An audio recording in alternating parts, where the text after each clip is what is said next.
Hashem, be a spectator sport that you're hands-on in the learning, in the understanding, in what's actually going on. So I'll tell you some of my questions I had this year, and some of the answers I had. This was last year. This was Tafshin Pei Dalet. This is now Tafshin Pei Hey, and it goes as follows.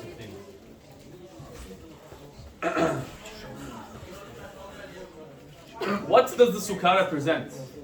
We said the Gemara on Yud Aleph, it says over there, Machloket. We explained according to one opinion. According to the opinion of Rabbi Eliezer. Rabbi Eliezer who said it's the Ananei HaKavod, it's the clouds of glory that we remember. Those miraculous clouds, those are the ones that came back. We explained Pshat, why we celebrate that right now. But there was a second opinion. Rabbi Akiva, perhaps the greatest Tana that we had. Rabbi Akiva said, what are we commemorating? We're commemorating Sukkot Mamash. We're commemorating the fact that Klal Yisrael actually sat in huts in the desert. That's what we're remembering. Now the question begs itself. I understand according to Rabbi Eliezer, who says that we're remembering the Ananei HaKavod, it was an incredible miracle. And we want to remember that miracle. We want to remember the Chesed of Hashem. What is the remembrance? What is the Zechirah of Sukkot Mamash? According to Rabbi Akiva, who says we're sitting in huts because they sat in huts in the desert. What's the significance? Why do we care so much to make a holiday out of those huts, out of those Sukkot that they sat in, so we sit in the same Sukkah? It wasn't miraculous. It was just a temporary dwelling. What's the depth behind Rabbi Akiva's pshat of Sukkot Mamash? The answer goes like this. Yirmiyahu tells us one of the most beautiful pesukim in all of the Torah.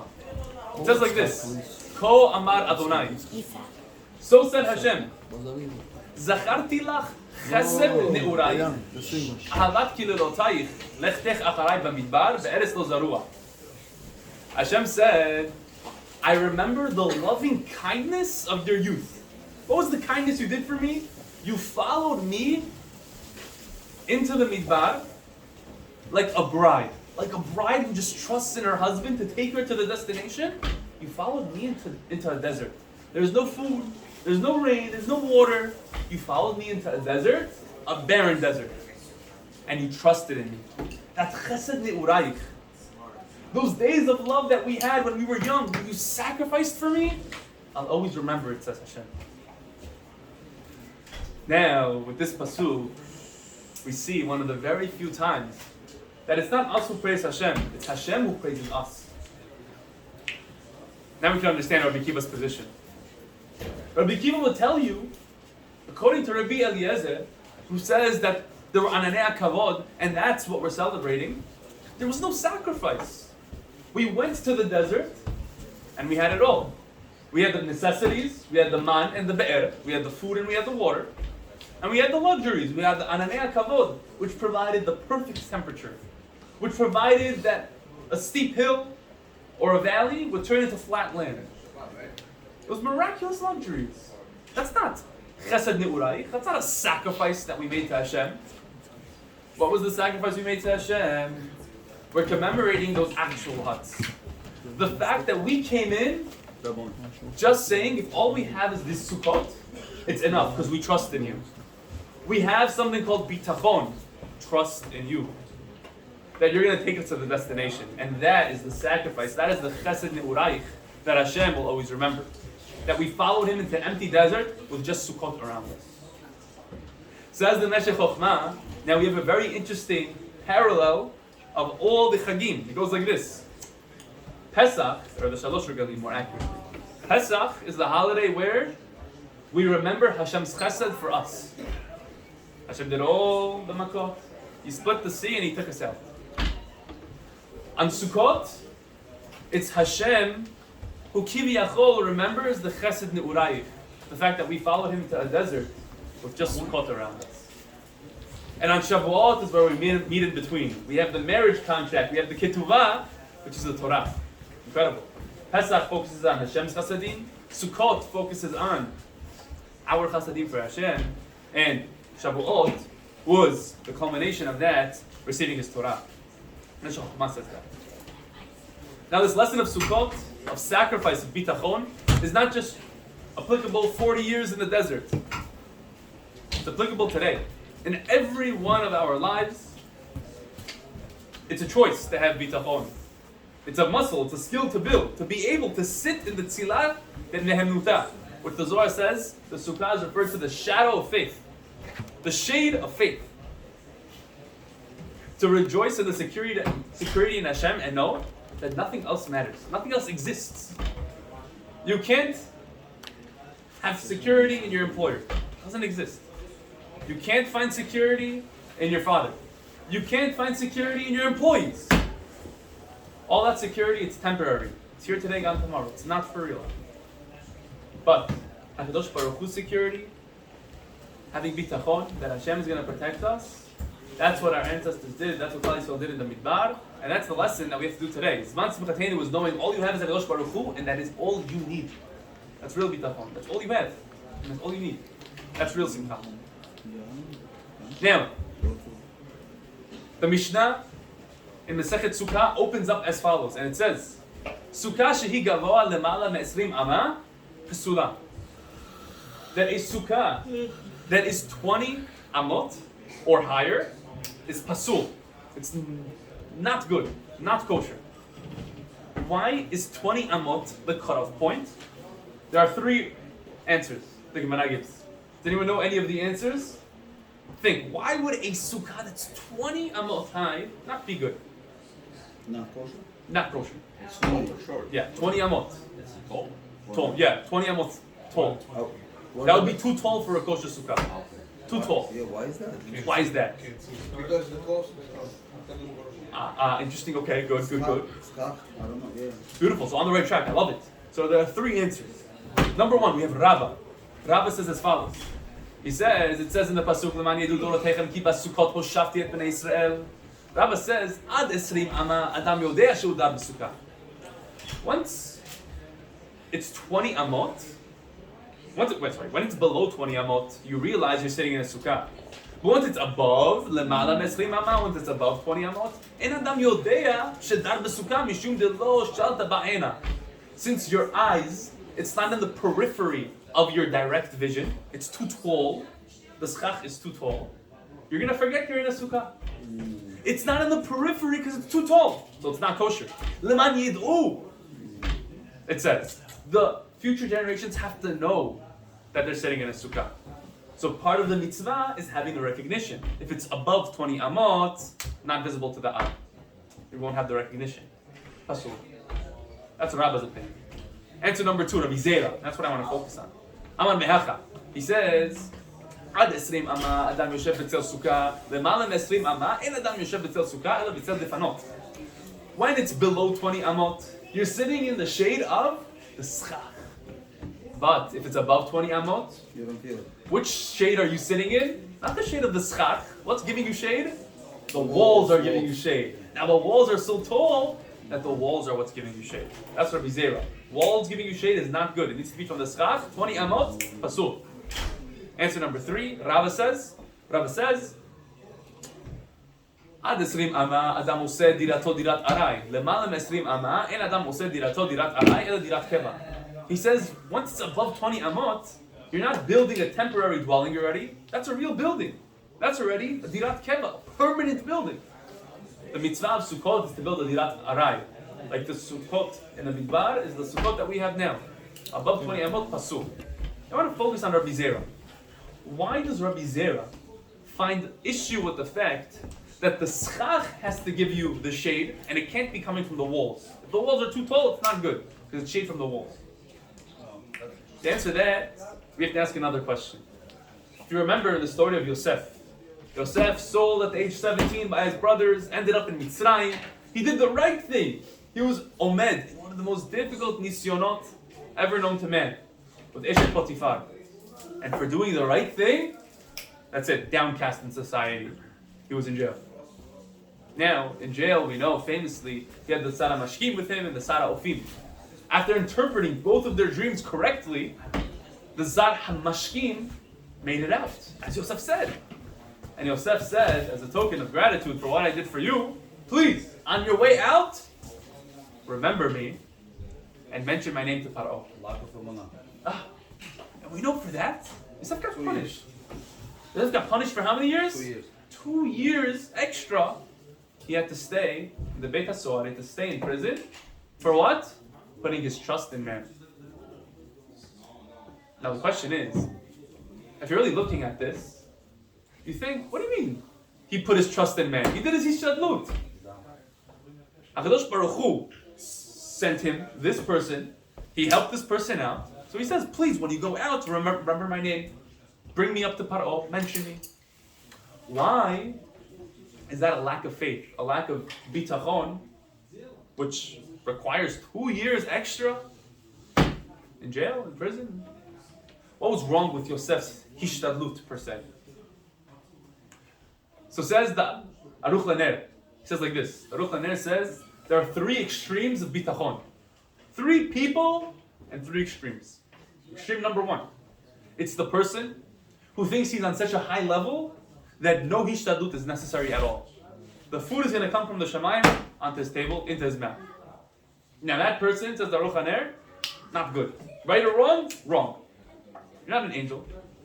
You're in this world. Hashem says, "B'ziat apecha tochal lechem." To the sweat of the brow, you're going to eat your bread. And who are you to live the life of an angel? All bitachon, no hishtadlut, no good. Extreme number 2. It's the person that puts all of their faith in their hishtadlut. No bitachon. Everything is hishtadlut 100%. Right or wrong? Also wrong. You're forgetting Hashem who grants you the ability to asot chayil, to make that hishtadlut.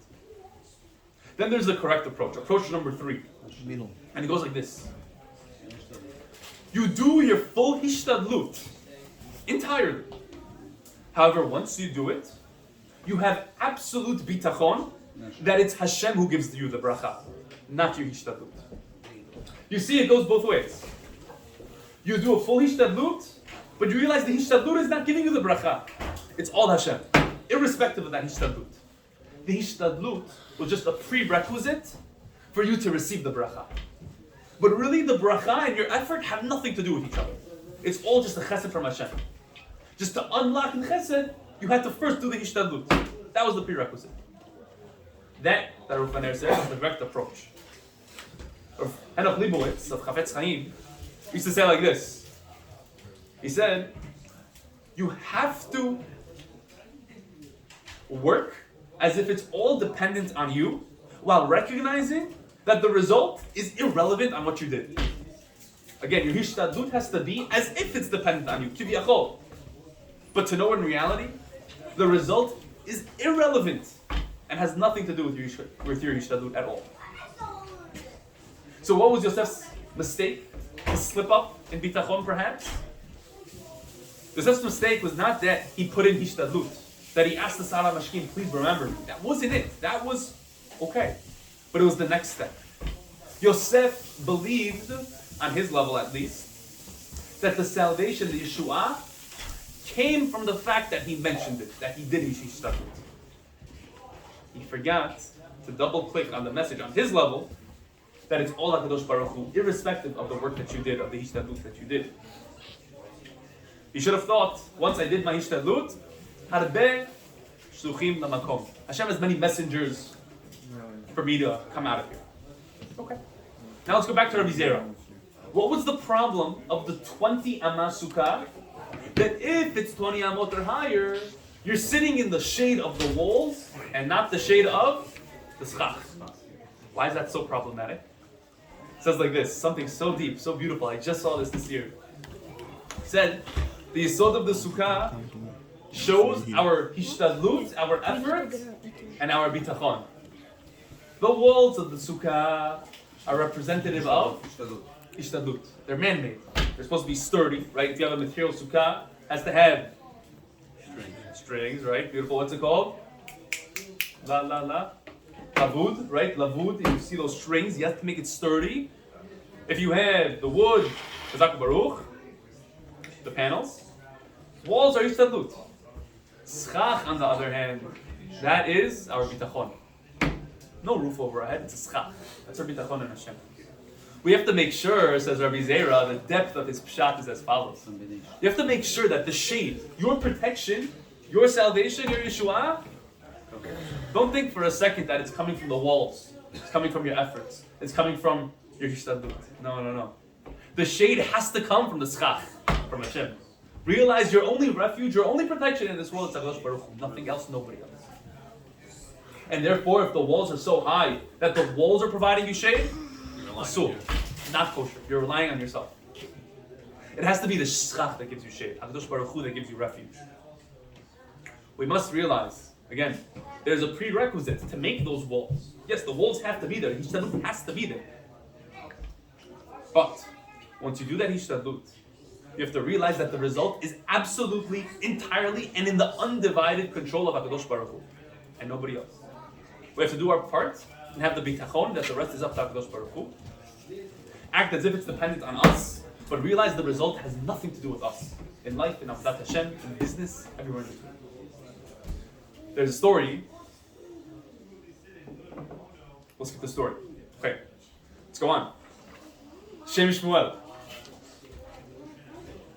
He says like this. He says something very deep. He says, Hoshana Raba, it's the final stretch of the verdict. It's not just that the messengers have it and now, anything can happen once it's in their hands. No, this final seal, it's as if there is a retrial. There's another chance for the prosecuting angels to strike again, to change the verdict that once was on Yom Kippur. To protect us from that happening, HaKadosh Baruch Hu gives us a secret. He says, come underneath my sukkah, no harm will be able to reach you.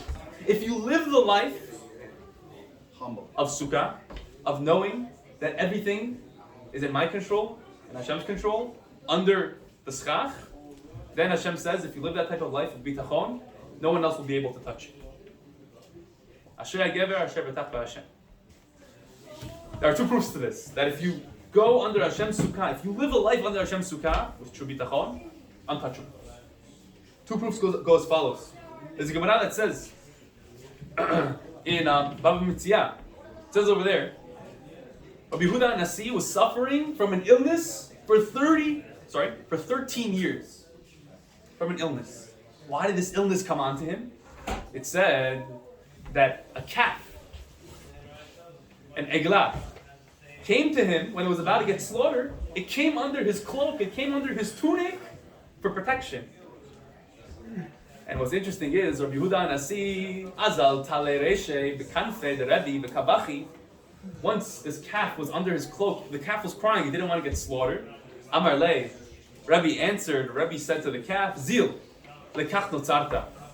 Rebbe said, go, this is what you were created for, to get shechted. So go, I'm not going to provide you protection.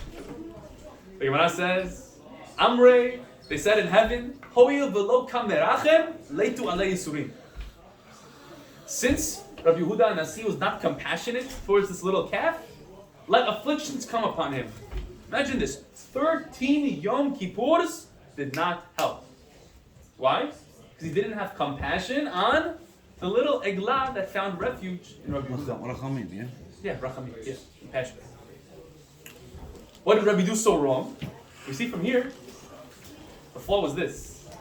When something comes and finds refuge in you, you have to protect it. You have to protect it. We see it from Lot as well. If you remember, we're going to read pretty soon actually, in a couple of weeks. When the two angels came to Lot, the entire city was trying to get at them. Lot said something very, very spectacular. He said, Mi sheba b'tzel korati yesh lo hagana. Whoever came in my house is going to be protected. It's my protection. It's my obligation to make sure they're safe. So don't come in. He's telling the people that are trying to get into the house. The angels are in my domain, they're in my reshut, they're in my protection. Two proofs. If you put yourself in the reshut of Hashem, not 99% in Hashem's domain and 1% in your employer, whoever's paying the check, whoever's funding the deal. No. 100% in Hashem's domain, He has to protect you. Hashem says, whoever's in my tzel, whoever's in my shade, kiviyachol, whoever lives a life in my sukkah, when the schach is what's protecting you, when the schach is what you're living under, then you'll get protection from all harm that could come upon you. And the double seal, Bezrat Hashem, is gonna encapsulate only barachot for us this year, God willing. I'd love to end and conclude with this. We were reading in the Haftorah on Sukkot, something very interesting. Someone wasn't prepared with the Mefarshim on what's going on in this Haftorah. Odds are just confused. What did the Haftorah speak about? It spoke about the famous war at the end of the days, Gog and Magog. Very interesting. A lot going on over there. I want to touch one point on that. I think it goes very well with what we were saying. Gog and Magog, basically, the prophet Yechazkel tells us, is going to be led by Gog, the king from the land of Magog. He will attack Israel in an attempt to put the final end to Klal Yisrael. Because they'll teach us, miraculously, we're going to be saved. Miraculously, we're going to be victorious against the Gog, and this victory is going to happen on none other than the holiday of Sukkot. It happened actually. Oh, okay. Interesting. Yeah, many pshatim. But that this victory will happen and take place on Sukkot. Oh, holiday Sukkot? Yeah, that's why we read the Haftorah of Gog and Magog on Sukkot. That's why we read the Chazkel on Sukkot. Rav Shimshon Raphael Hirsch notes something so beautiful in the word, in the Lashon. He says, if you look at the language, at the etymology, at the root of the word Gog, that hints to the essence of the war. What's going to be the essence of the war at the end of the days? It's going to be the Milchama. What's the dividing line? It says like this. Gog comes from the word Gag. Sounds familiar? The word Gag? Gimel? Roof. Gag literally means roof. Says Rav Shimshon Raphael Hirsch. Very interesting. Gog comes from the word Gag. It means roof. Says something so deep. The battle of Gog and Magog, perhaps we can say, hinges on this. There are two different outlooks on life. Two different people with two different roofs. The war is fought between those who put a roof up on top of their head, the Chas v'Shalom, shut God out from their life. The Chas v'Shalom have a separation from Hashem, kick him out of the world, Chas v'Shalom. Versus those who have their roof in accordance to the Schach. Have their roof knowing that they only seek refuge in HaKadosh Baruch Hu. Not the walls, not us, not man, but HaKadosh Baruch Hu only. That's who the war is going to be fought between. This is why Chazal say that we're going to be victorious when? Not on Pesach, not on Shavuot, on Sukkot. The holiday of Tzila de Ne'emnuta. When we realize that the only tzil, the only protection is HaKadosh Baruch Hu. The holiday of True Emunah, the holiday of True Bitachon. Of sitting in those Sukkot and knowing Hashem will protect you in any harm that's there in the Midbar. Incredible. It's bischut, that lesson of being under the schach, of living a life under Hashem's domain and only His domain, and putting our trust completely in Him, that we'll be zocheh to see the downfall of our enemies. And we should see it soon, Bezrat Hashem. The Gemara in Sanhedrin tells us like this, and I finish off and I conclude. Gemara in Sanhedrin, on Tzadi Chet Amud Aleph, says, En ben David ba ele bedor shekulo zakai o kulo chayav. That Mashiach will only come in a generation that's either completely righteous or completely guilty, completely wicked. Which one right now? We'll explain. Oh, Sanhedrin 98a tells us as follows. En ben David ba ele bedor shekulo zakai o kulo chayav. Mashiach will only come in a generation that's either completely righteous or completely wicked. Now, it doesn't mean that the entire generation has to all be Risha'im, or the entire generation has to be all be tzaddikim, because we know it's not possible. Meaning, if 99% of the world is wicked, there's still going to be Am Yisrael, there's still going to be a few tzaddikim. And if the entire world is righteous, trust me, there will probably be a few Risha'im also. Yeah. So what's Pshat in this Gemara? What, it has to be all tzaddikim, all Risha'im? It's impossible. What's Pshat? I heard Pshat like this. It says, doesn't mean that it has to be all one, all this or all that. It's an impossibility. Rather, the Gemara is telling us that right before Mashiach comes, you'll see there's no longer a middle ground. people are going to be on one side of the scale and the other. Either they're going to be kulo zakai, either they're going to be on the side of I'm completely with Hashem, or they're going to be on the side of completely against Him. That middle ground, that chetzi, that tiptoeing the line, will not exist anymore b'yimot Mashiach. That's what the Gemara is telling us. We see it right now. Nowadays, there's nobody who's just parv on Hashem. No, it's either you're on this extreme, you're for Kadosh Baruch Hu, you're for the Jewish people, or you're against both of them. That's exactly this Gemara. We're seeing it coming to fruition. Now, the ultimate question is for us to answer. Who do this? Who is your roof? Who is your shade? There are two people again at the time of Yimot Mashiach. The people that are kulo zakai, that they rely on Hashem as their protection, but they're kulo chayav. They're protecting themselves and they're kicking Hashem out of their life. Which camp are we in? That's the decision we make. That's the decision we make on Sukkot.